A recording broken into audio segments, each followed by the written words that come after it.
جس سے آپ مستقبل میں عالم اسلام کے عظیم مجاہد ثابت ہوئے۔ ابتدا میں آپ کو نور الدین زنگی رحمہ اللہ کی فوج میں شامل کیا گیا، جہاں پہ آپ ایک افسر کی رینک پر تعینات تھے۔ مصر کو فتح کرنے والے لشکر میں آپ بھی موجود تھے، اور جب مصر فتح ہو گیا، چونکہ اس لشکر کے جو سپہ سالار تھے وہ آپ کے چچا اسد الدین شیرکو تھے، اس لیے جب مصر فتح ہو گیا تو آپ کو وہیں کا حاکم بنا کر وہیں چھوڑ دیا گیا۔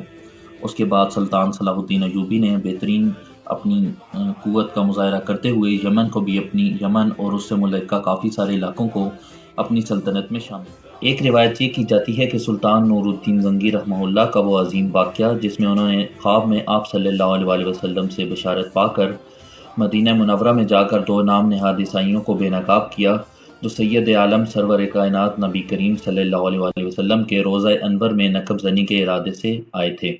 سلطان نور الدین زنگی نے ان کو جہنم واصل کیا۔ سلطان صلاح الدین ایوبی بھی آپ کے ہمراہ بطور سپاہی موجود تھے۔ سلطان نور الدین زنگی رحمہ اللہ کے بعد ان کی کوئی قابل اولاد نہ تھی، اس لیے ملت اسلامیہ کے اس عظیم سپوت کو سلطنت کا حکمران اور وارث بنا دیا گیا۔ نور الدین زنگی کا وارث بننے کے بعد سلطان صلاح الدین ایوبی محل میں نہیں بیٹھے رہے بلکہ اپنا اوڑھنا بچھونا ہی جہاد کو بنا لیا، اور 1182 عیسوی تک آپ نے حال موصل اور اس سے متصل علاقے فتح کر لیا اور ثابت کیا کہ وہی نور الدین زنگی کے جانشین ہونے کے اصل حقدار ہیں۔ 1182 میں صلیبی سپہ سالار رینالڈ کے ساتھ امن معاہدہ طے پایا، جس کی روح سے دونوں فریق ایک دوسرے کے ساتھ جنگ بندی کریں گے بلکہ ایک دوسرے کی مدد کرنے کے پابند ہوں گے، لیکن عیسائیوں نے پہلے روز سے ہی اس معاہدے کا پاس نہ رکھا اور تخریب کاریاں جاری رکھیں، جس میں وہ مسلمانوں کے قافلوں کو لوٹتے رہے بلکہ اور قوموں کو بھی اشتعال دلا کر مسلمانوں کے خلاف کر اپنے ساتھ جمع کر رہے تھے۔ لیکن حد تب ہو گئی جب رینالڈ اپنے ساتھیوں کے ساتھ ایک بڑا لشکر لے کر مدینہ منورہ پر حملہ کرنے کے ناپاک ارادے سے روانہ ہوا۔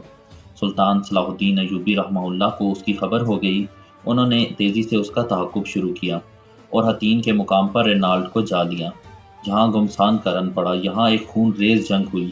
سلطان صلاح الدین ایوبی نے رینالڈ کی فوج پر آتش گیر مادہ پھینکوایا۔ اس جنگ میں رینالڈ کے کم از کم 30,000 سپاہی ہلاک جہنم واصل ہو گئے اور تقریباً 30,000 ہی قیدی بنے۔ رینالڈ کے اس ناپاک ارادے کی پاداش میں سلطان نے خود رینالڈ کا سر تن سے جدا کیا اور اسے جہنم واصل کیا۔ اس سے عیسائیوں پر سلطان کی دھاک بیٹھ گئی۔ سلطان صلاح الدین ایوبی نے بیت المقدس کا رخ کیا۔ اس کے بعد سلطان صلاح الدین ایوبی کے سامنے اپنی منزل تھی، یعنی بیت المقدس۔ ایک ہفتے تک خون ریز جنگ ہوتی رہی، جس کے بعد عیسائیوں نے رحم کی درخواست کرتے ہوئے ہتھیار ڈال دیے۔ تقریباً 90 سال کے قبضے کے بعد بیت المقدس دوبارہ مسلمانوں کے قبضے میں آ گیا اور مسلمان فاتح کی حیثیت سے بیت المقدس میں داخل ہوئے۔ سلطان نور الدین زنگی رحمہ اللہ کی وصیت کو پورا کرنے کے لیے ان کے ہاتھ سے بنائی ہوئی محراب خود سلطان صلاح الدین ایوبی نے مسجد کے اندر نصب کی۔ فتح کے بعد سلطان صلاح الدین ایوبی نے وہ سلوک نہیں دہرایا جو صلیبیوں نے اپنی فتح کے موقع پر کیا تھا۔ صلیبیوں نے اتنا خون بہایا تھا کہ گلیوں نالیوں میں خون ہی خون نظر آتا تھا، بلکہ ایک روایت میں یہ بھی کہا جاتا ہے کہ صلیبیوں کے گھوڑے اس خون سے پھسل کر گرتے تھے، یعنی اتنا خون گلیوں اور نالیوں میں موجود ہوتا تھا۔ لیکن آج اسلام کی فتح کا دن تھا اور چشم فلک نے ایک بار پھر وہ نظارہ دیکھا کہ سلطان صلاح الدین ایوبی نے فدیہ لے کر عام معافی کا اعلان کر دیا اور انہیں صلیبیوں کو امن کی راہ دی، بلکہ جو لوگ فدیہ ادا کرنے کے قابل نہ تھے، سلطان صلاح الدین ایوبی اور کچھ عمراء نے ان کا فدیہ خود ادا کیا۔ بیت المقدس کی فتح کے بعد عیسائی دنیا میں کوہرام مچ گیا۔ جرمنی کا بادشاہ رچرڈ اور فرانس کا بادشاہ فلپ آگسٹس، انگلستان کا بادشاہ رچرڈ بھی ان کے ساتھ شامل ہو گیا۔ اپنے اتحادی اور یورپی ممالک کی افواج کے ساتھ یہ تینوں قوتیں اور یورپ سے لاکھوں کی تعداد کی فوج سلطان کے خلاف نبرد مار رہی، لیکن ہمیشہ ناکوں چنے چبائے۔ سلطان صلاح الدین ایوبی صالح، تہجد گزار، نہایت مدبر، زیرک اور دانا تھے۔ مختلف نسلوں کی لوگ ان کی فوج میں شامل تھے، جن میں کرد، دیار بارکری، عراقی، شامی اور مختلف جزیروں سے تھے۔ ان سب کے درمیان اتحاد قائم رکھنا بھی سلطان کا ایک کارنامہ ہے۔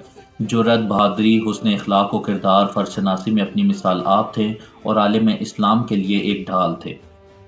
آپ کو حج کا بہت شوق تھا، لیکن مسلسل جنگوں اور ذات راہ نہ ہونے کی وجہ سے سلطان صلاح الدین ایوبی حج نہ کر پائے۔